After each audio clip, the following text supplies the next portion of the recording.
lección de hoy trata de los gusanos planos, que se llaman platelmintos. El minto significa gusano y platel plano. Vamos a ver qué nos pide el prontuario de estos grupos. Dice que son 4: turbelarios, monogeneos, tremátodos y céstodos. Y como en todos los grupos de zoología, tenemos que aprendernos las características generales. ¿Okay? El filo es platelmintos. Turbelarios, monogeneos, tremátodos y céstodos son clases, que es el siguiente nivel. ¿Qué tenemos que saber de este filo? Pues, ¿dónde viven? ¿Cuál es su modo de vida? ¿Cómo se reproducen? ¿Cómo se nutren?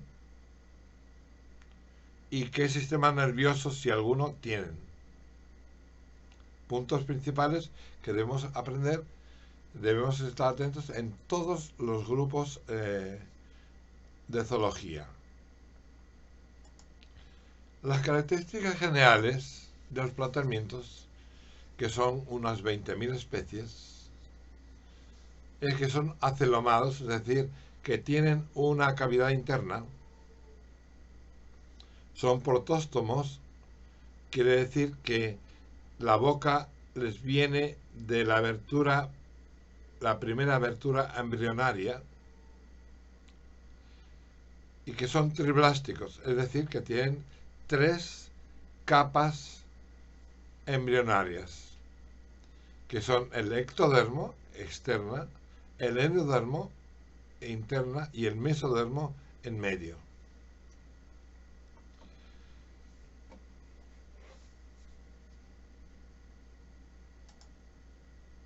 La circulación, la simetría y el aparato circulatorio. Bueno, aquí están las condiciones, las características fundamentales que tenemos que saber de todos los platelmintos. Primero, son gusanos planos. Tienen simetría bilateral. Su cuerpo es blando, no presentan ninguna cáscara ni nada por el estilo, y no tienen segmentación, o sea, no tienen anillos. Algo importante es que son de 2 formas de vida: libre y parásitos.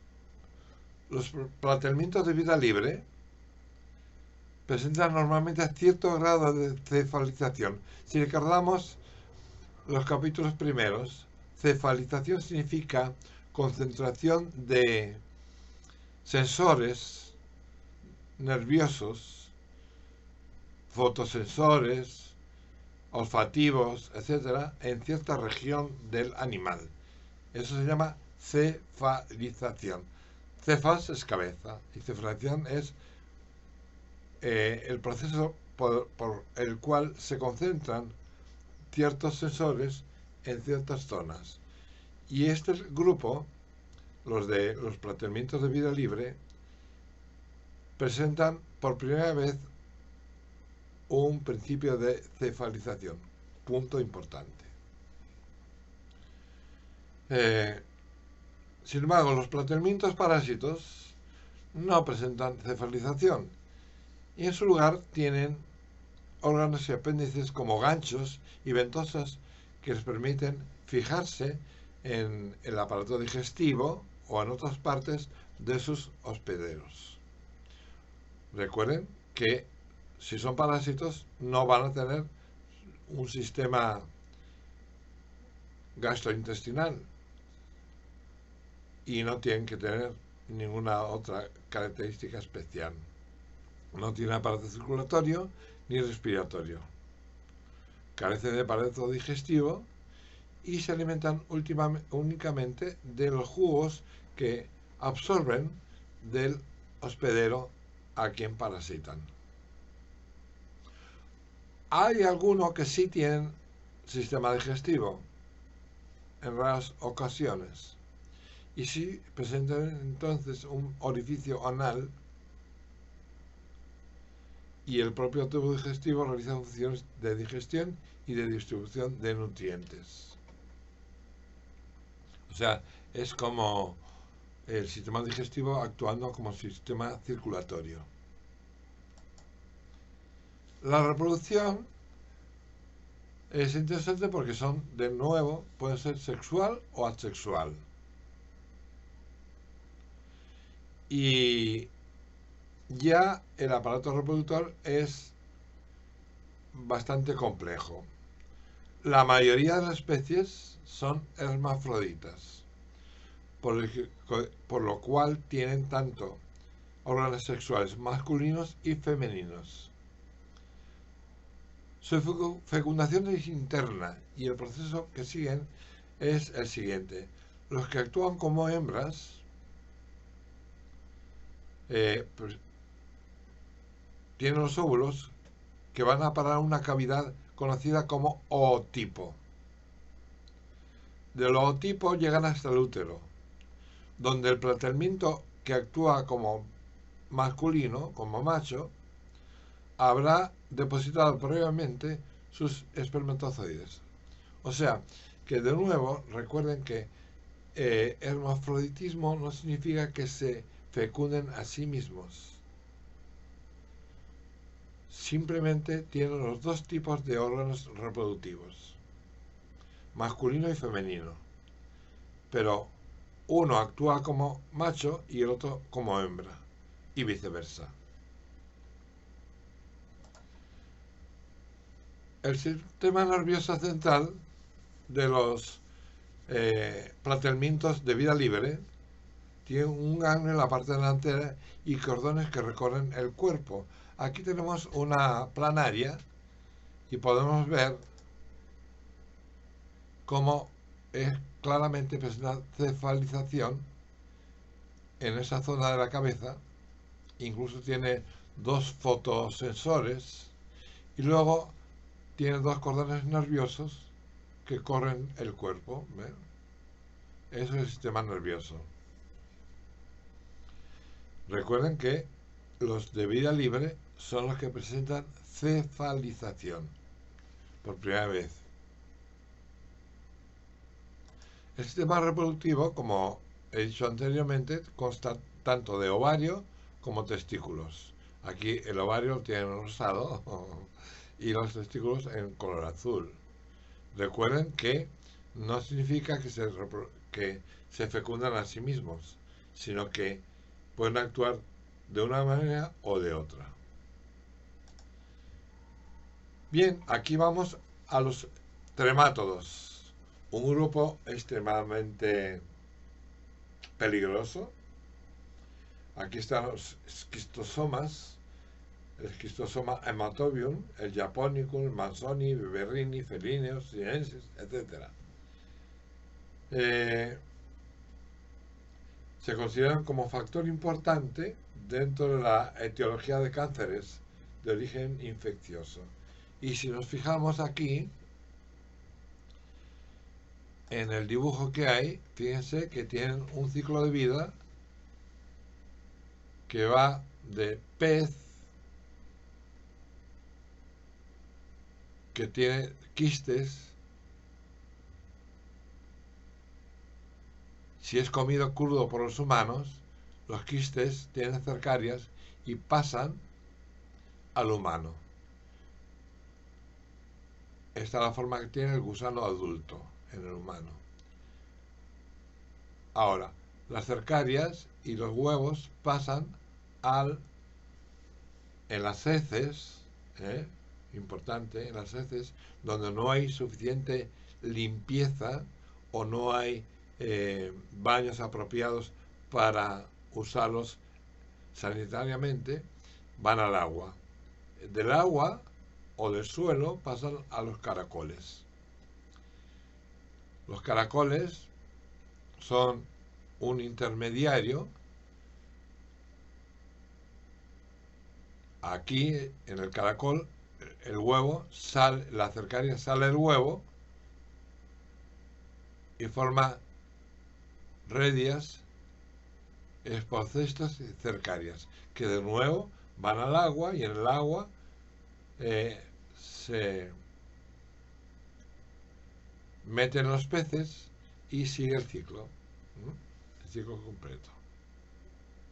Ya ven la importancia que tiene la limpieza y el no defecar en sitios no sanitarios. Esto ocurre mucho en ciertos lugares de África, ocurrió en Puerto Rico también y en ciertos lugares de Asia. La clasificación. Bueno, ya vimos los tremátodos. Hay además turbelarios, monogeneos y cestodos. Los turbularios se conocen normalmente como planarias. Es un animalito de vida libre, o sea, no parasita a nadie.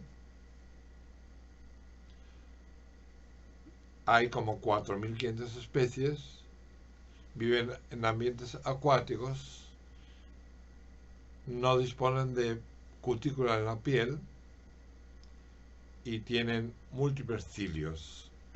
Esos cilios les sirven para moverse. Hay otros que tienen movimientos musculares con mucosa para moverse como los caracoles, ¿no? No son caracoles, al estilo de los caracoles. Como les dije antes, la cefalización de este grupo es la más destacada y tiene una gran concentración de ganglios cerebrales en la parte anterior del cuerpo. Poseen ocelos. Ocelos son manchas sensitivas a la luz. Claro, no distinguen imágenes, distinguen sombras. Cuando pasa una sombra saben que hay algo moviéndose, ¿no? No tienen la perfección de poder ver imágenes. Los tremátodos, como dije antes, son un grupo extremadamente peligroso y tienen ciclos muy complicados dependiendo del grupo, de la clase de que se traten. Aquí tienen un esquema, como pasa de... Antes vimos los peces, ahora podemos ver las vacas, las ovejas, etcétera, o sea, y los caracoles. Generalmente son hospederos intermedios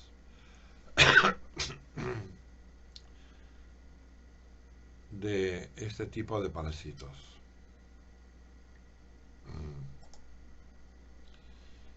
Es bastante complejo y depende de cada clase. Algunas especies es de notar que son anaerobias, es decir, que no necesitan oxígeno en el lugar que habitan. Todo esto llega a una conclusión.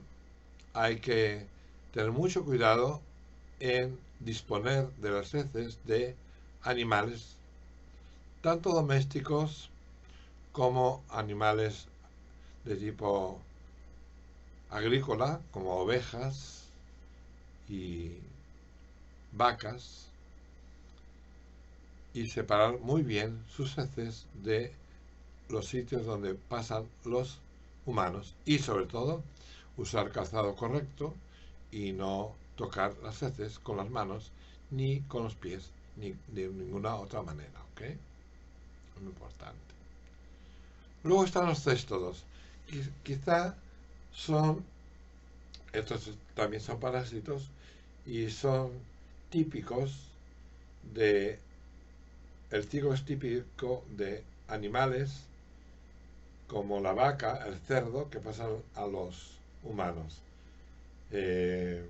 Lógicamente, si se cocina bien la carne o se asa muy bien, no tiene por qué pasar a los humanos.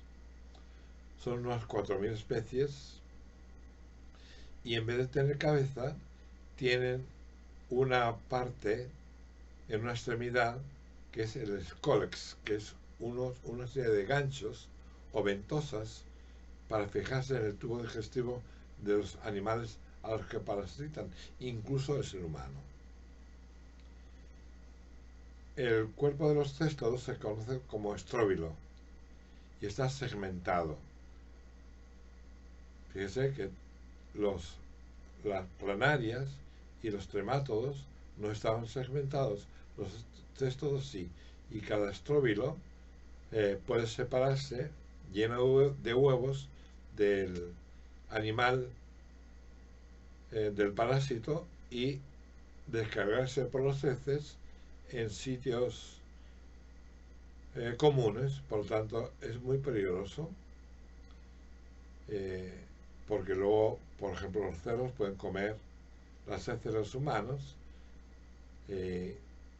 y contaminarse, y también luego pasar estos parásitos en la carne a los humanos.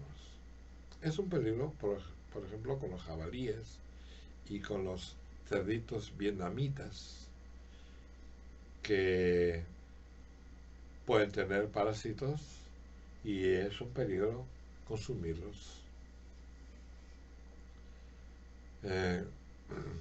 Generalmente tienen dos hospedadores que son de especies diferentes, ¿okay? Y eso es todo. El grupo siguiente, los monogeneos, también son parásitos, aunque son de peces y anfibios, y no pasan a los humanos.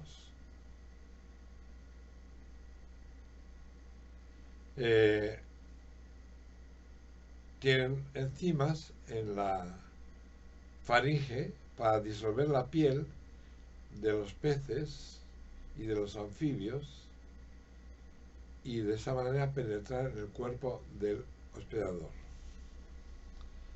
Y esto es todo del grupo de los platelmintos. Fíjense que no es complicado. Resumiendo, diríamos que son un grupo de 4 clases. Hay los que son parásitos y los que son de vida libre. Los parásitos no tienen cefalización, los de vida libre sí. Algunos parasitan a los humanos, otros solamente a los peces. Y los céstodos son segmentados, presentando estróbilos llenos de huevos que van a las heces y pueden contaminar el ambiente. Y eso es todo. No tienen tegumen, no tienen película en la piel protectora. Muchas gracias. Repasen este grupo, este filo. Es interesante desde el punto de vista de salud ambiental y animal. Muchas gracias.